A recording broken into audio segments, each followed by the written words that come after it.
दोस्तों स्वागत है आप सभी का एक बार फिर से आपके अपने YouTube चैनल डिफेंस पॉइंट पर। और दोस्तों आज के हमारे इस वीडियो में हम आप लोगों के लिए लेकर के आए हैं कोस्ट गार्ड नाविक एग्जाम की तैयारी के लिए स्टैटिक जीके और जीएस का एक स्पेशल प्रैक्टिस सेट, जो कि इस सीरीज़ का वीडियो नंबर 4 रहने वाला है। तो वीडियो को एंड तक देखिएगा और साथ ही अगर आप लोग चैनल के ऊपर पहली बार विजिट कर रहे हैं तो इसको सब्सक्राइब कर लें और बेल आइकन को प्रेस कर लें, ताकि आप लोगों को हमारे द्वारा दिए जाने वाले सभी लेटेस्ट अपडेट्स मिलते रहें। तो चलिए शुरू करते हैं आज का ये वीडियो बिना किसी देरी के। तो देखिए दोस्तों, फर्स्ट क्वेश्चन जो कि आपको दिया गया है कि भारत में मामलुक राजवंश का संस्थापक कौन था। ऑप्शंस दिए गए हैं इल्तुतमिश, बख्तियार खिलजी, कुतुबुद्दीन ऐबक या फिर रजिया सुल्तान। तो दोस्तों यहाँ पर जो है आपका करेक्ट आंसर हो जाएगा option number C, Qutubuddin Aibak. Bharat में जो है मामलुक वंश या फिर जो है आप इसको गुलाम वंश भी बोल सकते हैं, इसकी स्थापना जो है वो दिल्ली में कुतुबुद्दीन ऐबक के द्वारा 1206 ईस्वी के अंदर की गई थी। ठीक है, तो यहाँ पर जो है करेक्ट आंसर हो जाएगा ऑप्शन नंबर सी। और दोस्तों गुलाम वंश ने जो है 1290 ईस्वी तक जो है शासन किया था। अब देखिए प्रश्न संख्या 2, और यहाँ पर आपके पास क्वेश्चन है कि भारत में जो है सांबर सॉल्ट लेक इनमें से कौन से राज्य के अंदर स्थित है। ऑप्शंस दिए गए हैं आंध्र प्रदेश, गुजरात, पंजाब और राजस्थान। तो यहाँ पर देखिए दोस्तों, आपका जो सही जवाब होगा वो हो जाएगा option number D, Rajasthan. Sambhar झील जो है ये राजस्थान के जयपुर ज़िले के अंदर पड़ती है और ये जो है देश में खारे पानी की सबसे बड़ी झील में से एक है। और इस झील में नमक बनाने का कार्य जो है वो सेंट्रल गवर्नमेंट यानी कि केंद्र सरकार के द्वारा किया जाता है। अब देखिए दोस्तों प्रश्न संख्या 3, और यहाँ पर आपके पास क्वेश्चन है कि भद्रा वन्य जीव अभ्यारण्य जो है ये कौन से राज्य के अंदर स्थित है। काफ़ी इंपॉर्टेंट क्वेश्चन हो जाता है, आपके कोस्ट गार्ड नाविक एग्जाम में प्रीवियस ईयर में पूछा गया है। तो ऑप्शंस दिए गए हैं पश्चिम बंगाल, बिहार, गुजरात या फिर कर्नाटक। तो दोस्तों यहाँ पर जो है आपका राइट आंसर होगा ऑप्शन नंबर डी, कर्नाटक। भद्रा वन्य जीव अभ्यारण्य जो है ये कर्नाटक के चिकमंगलूर और सिमोवा जिले के अंदर स्थित है। और भद्रा वन्य जीव अभ्यारण्य जो है ये एक बाघ संरक्षित क्षेत्र है। इसके अलावा जो है यहाँ पर काला तेंदुआ, हाथी और विशाल गिलहरियाँ पाई जाती है। ठीक है, और इसकी स्थापना जो है ये 1951 के अंदर की गई थी। और हाँ दोस्तों, साथ ही जो है मैं आप लोगों को बताना चाहूँगा टेस्टबुक.com और उसकी एप्लीकेशन के बारे में। दोस्तों आप लोग जो है कोस्ट गार्ड नाविक एग्जाम की तैयारी के लिए ऑनलाइन मॉक टेस्ट और टेस्ट सीरीज़ लगाने के लिए टेक्स्टबुक को प्रीफर कर सकते हो, क्योंकि दोस्तों यहाँ पर जो है आप लोगों को कोस्ट गार्ड के सिलेबस और पेपर पैटर्न के अकॉर्डिंग मॉक टेस्ट देखने को मिल जाते हैं। इसके अलावा यहाँ पर जो आपको प्रीवियस ईयर के क्वेश्चन हैं वो भी देखने को मिल जाते हैं। और टेक्स्टबुक के एक ही पास के अंदर जो है आपको सभी गवर्नमेंट एग्जाम्स के लिए जो है मॉक टेस्ट और टेस्ट सीरीज़ का एक्सेस देखने को मिलता है। तो दोस्तों टेक्स्ट बुक पास को परचेज करने के लिए लिंक आपको वीडियो के नीचे डिस्क्रिप्शन बॉक्स में दी गई है। तो आप लोग जो है अगर हमारा कूपन कोड DP10 यूज़ करते हो तो इससे जो है आप लोगों को एडिशनल एक्स्ट्रा डिस्काउंट भी देखने को मिल जाएगा। तो आप लोग दोस्तों टेक्स्ट बुक का पास परचेज कर सकते हैं। लिंक्स जो है मैं इसी वीडियो के नीचे डिस्क्रिप्शन बॉक्स में आपको दे दूंगा। अब देखिए प्रश्न संख्या 4, और यहाँ पर आपके पास क्वेश्चन है कि निम्न में से कौन सी नदी का उद्गम स्थल जो है वो राजस्थान राज्य में है। ठीक है, ऑप्शंस हैं नर्मदा, बनास, चंबल या फिर माही। तो यहाँ पर दोस्तों आपका सही जवाब होगा ऑप्शन नंबर बी, बनास नदी। देखिए बनास नदी का उद्गम जो है ये राजस्थान के राजसमंद जिले के अरावली पहाड़ियों की खमनोर पहाड़ियों में से होता है। ठीक है, और बनास नदी जो है ये पूरी तरीके से राजस्थान के भीतर ही बहती है। ठीक है, और इसकी कुछ सहायक नदियाँ भी है जैसे कि बेरक, मैनाली। ठीक है, ये जो है बनास की सहायक नदियाँ हैं। अब देखिए प्रश्न संख्या 5, और यहाँ पर क्वेश्चन है कि भारत छोड़ो आंदोलन का दूसरा नाम क्या था। ये क्वेश्चन काफ़ी इंपॉर्टेंट हो जाता है, एयरफोर्स वाई ग्रुप एग्जाम के अंदर भी ये क्वेश्चन पूछा गया था। तो भारत छोड़ो आंदोलन का दूसरा नाम क्या होगा ये बताना है। ऑप्शन है आपके पास में अगस्त क्रांति, असहयोग आंदोलन, सविनय अवज्ञा आंदोलन या फिर इनमें से कोई नहीं। तो दोस्तों भारत छोड़ो आंदोलन को जो है अगस्त क्रांति के नाम से भी जाना जाता है। ठीक है, और इस आंदोलन का लक्ष्य था भारत से जो है ब्रिटिश साम्राज्य को समाप्त करना। और ये आंदोलन जो है ये 9 अगस्त 1942 को गांधी जी के आह्वान पर जो है पूरे देश में एक साथ प्रारंभ हुआ था। ठीक है, तो यहाँ पर जो है राइट आंसर हो जाएगा ऑप्शन नंबर ए, अगस्त क्रांति के नाम से भी जाना जाता है भारत छोड़ो आंदोलन को। अब देखिए प्रश्न संख्या 6, और यहाँ पर क्वेश्चन है आपके पास कि लिपुलेख दर्रा जो है ये कौन से राज्य के अंदर स्थित है। ऑप्शंस आपको दिए गए हैं सिक्किम, उत्तराखंड, हिमाचल प्रदेश या फिर जम्मू कश्मीर। तो दोस्तों लिपुलेख दर्रा जो है ये उत्तराखंड के कुमाऊं क्षेत्र को तिब्बत के तकलाकोट से जोड़ता है। ठीक है, और लिपुलेख दर्रा जो है ये उत्तराखंड में पड़ता है। तो यहाँ पर आपका करेक्ट आंसर हो जाएगा ऑप्शन नंबर बी, उत्तराखंड। देखिए 1962 के बाद ये जो है प्रथम व्यापार मार्ग था, ठीक है, जिसको कि 1992 के अंदर खोला गया था। अब प्रश्न संख्या 7 और यहाँ पर क्वेश्चन है आपके पास में कि वातावरण में जो है कौन सी परत ओजोन स्फीयर भी कहलाती है, ठीक है, यानी कि जो हमारी वायुमंडल की परतें हैं उनमें से कौन सी परत को जो है ओजोन स्फीयर भी कहा जाता है। तो ऑप्शन है आपके पास में एक्सोस्फीयर, स्ट्रेटोस्फीयर, ट्रोपोस्फीयर या फिर मेजोस्फीयर। तो दोस्तों यहाँ पर जो है आपका सही जवाब हो जाएगा ऑप्शन नंबर बी, स्ट्रेटोस्फीयर।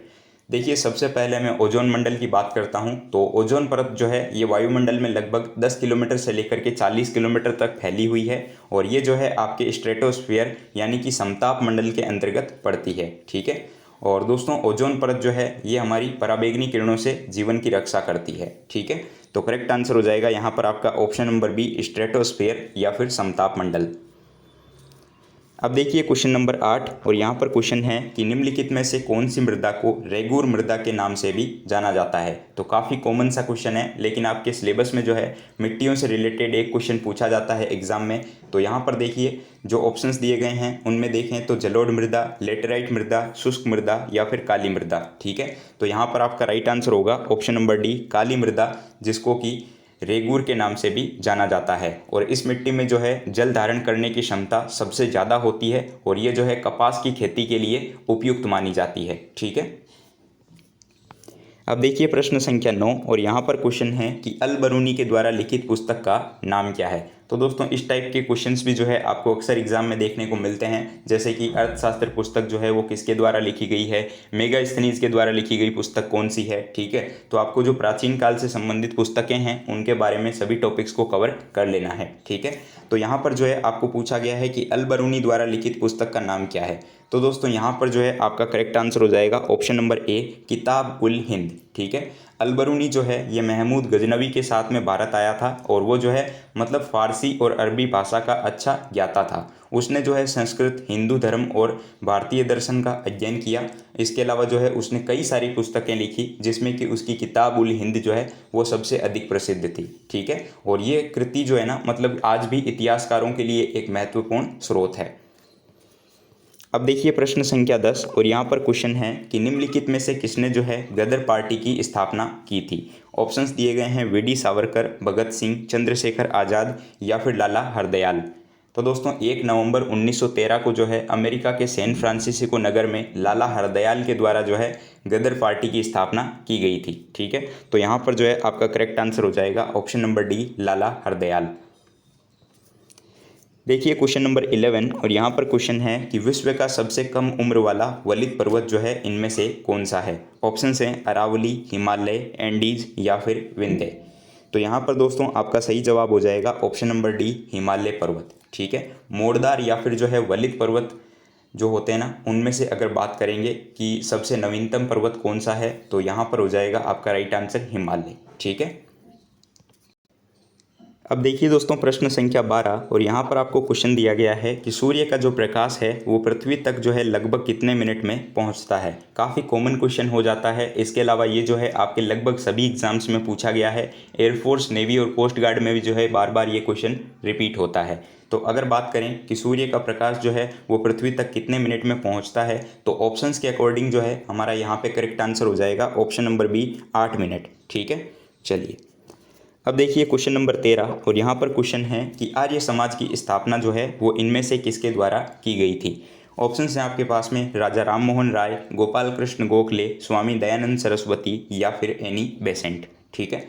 तो दोस्तों यहाँ पर जो है आपका करेक्ट आंसर होगा ऑप्शन नंबर सी, आर्य समाज की स्थापना जो है वो स्वामी दयानंद सरस्वती के द्वारा 1875 ईस्वी में जो है बम्बई में की गई थी, ठीक है। तो करेक्ट आंसर हो जाएगा ऑप्शन नंबर सी, आर्य समाज की स्थापना जो है वो स्वामी दयानंद सरस्वती के द्वारा की गई थी। और इसके अलावा दोस्तों इनके द्वारा एक प्रसिद्ध नारा दिया गया था, वेदों की ओर लौटो, तो उससे भी क्वेश्चन पूछा जाता है तो उसको भी आप लोग ध्यान में रखेंगे, ठीक है। इसके अलावा दोस्तों स्वामी दयानंद सरस्वती के द्वारा एक पुस्तक लिखी गई थी जो कि काफ़ी फेमस है और उससे भी जो है अक्सर आपको एग्जाम में क्वेश्चन देखने को मिलते हैं। तो आप लोग याद रखेंगे उस पुस्तक का नाम था सत्यार्थ प्रकाश, ठीक है।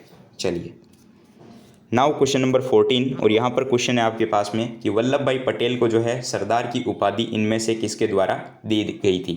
तो ऑप्शंस हैं सी राजगोपालाचारी, महात्मा गांधी जी, जवाहरलाल नेहरू या फिर डॉक्टर राजेंद्र प्रसाद। ठीक है। तो दोस्तों यहाँ पर जो है आपके करेक्ट आंसर हो जाएगा option number B, Mahatma Gandhi.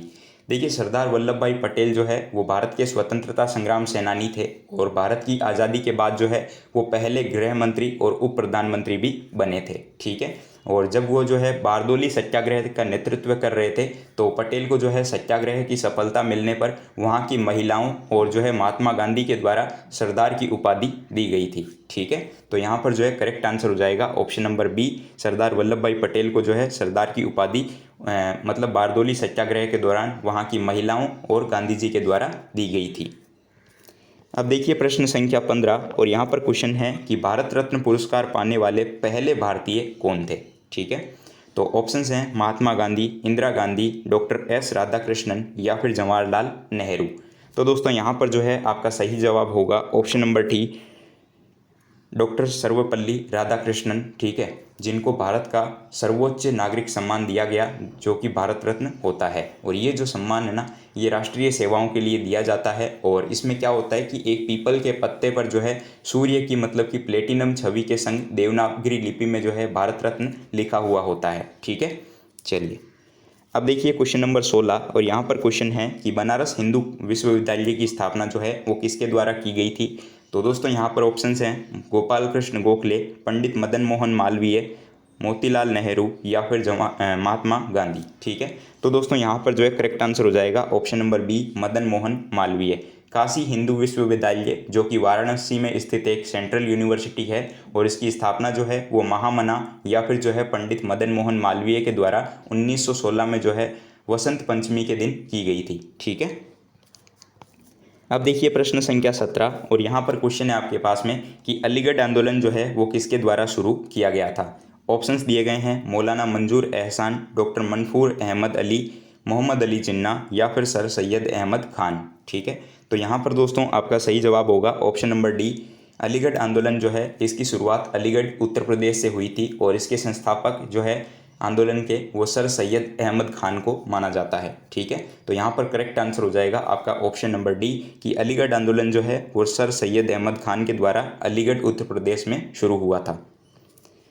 देखिए क्वेश्चन नंबर 18 और यहाँ पर क्वेश्चन दिया गया है कि भारत के संविधान का कौन सा अनुच्छेद जो है वो भारत में एक नए राज्य के गठन के लिए दिया जाता है। ठीक है। तो यहाँ पर देखिए ऑप्शंस दिए गए हैं अनुच्छेद 9, अनुच्छेद 3, अनुच्छेद 2 या फिर अनुच्छेद 1।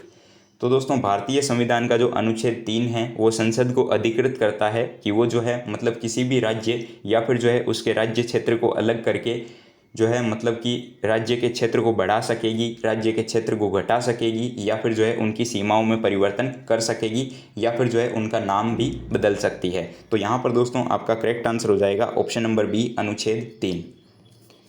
अब देखिए क्वेश्चन नंबर 19 और यहाँ पर क्वेश्चन है कि संविधान सभा की जो पहली बैठक है इसकी अध्यक्षता किसके द्वारा की गई थी। ऑप्शंस दिए गए हैं डॉक्टर राजेंद्र प्रसाद, डॉक्टर सच्चिदानंद सिन्हा, BR अम्बेडकर या फिर जो है सरदार वल्लभ भाई पटेल। तो भारत की संविधान सभा की जो पहली बैठक है ये आपके 9 दिसंबर 1946 को हुई थी और फ्रांस की भांति जो है इसमें जो सबसे वरिष्ठ सदस्य थे वो डॉक्टर सच्चिदानंद सिन्हा थे जिनको इस सभा का अस्थायी अध्यक्ष चुना गया था। ठीक है। तो यहाँ पर जो है करेक्ट आंसर हो जाएगा ऑप्शन नंबर बी, डॉक्टर सच्चिदानंद सिन्हा। इसके अलावा दोस्तों जब बाद में मीटिंग हुई थी 11 दिसंबर 1946 को तो उस समय जो है डॉक्टर राजेंद्र प्रसाद को जो है इसका स्थायी अध्यक्ष चुन लिया गया था। ठीक है। तो यहाँ पर अभी के लिए करेक्ट आंसर हो जाएगा ऑप्शन नंबर 20, डॉक्टर सच्चिदानंद सिन्हा जिनको की पहली बैठक की जो है अध्यक्षता उन्होंने की थी। अब देखिए प्रश्न संख्या 20 और यहाँ पर आपको क्वेश्चन दिया गया है कि कावेरी नदी का उद्गम कहाँ से होता है। तो दोस्तों कावेरी नदी जो है ये कर्नाटक के कुर्ग जिले में स्थित ब्रह्मगिरी की पहाड़ियों से निकलती है। ठीक है। और ये जो है कर्नाटक और तमिलनाडु में अपवाहित होती है। इसकी जो है काफ़ी सारी सहायक नदियाँ भी है जिसमें कि हेमावती, लोकापावनी, सिमसा और अक्रावती है। ठीक है। तो यहाँ पर जो है आपका करेक्ट आंसर हो जाएगा कि कावेरी नदी का उद्गम जो है ये ब्रह्मगिरी की पहाड़ियों से होता है। तो right answer will be option number D.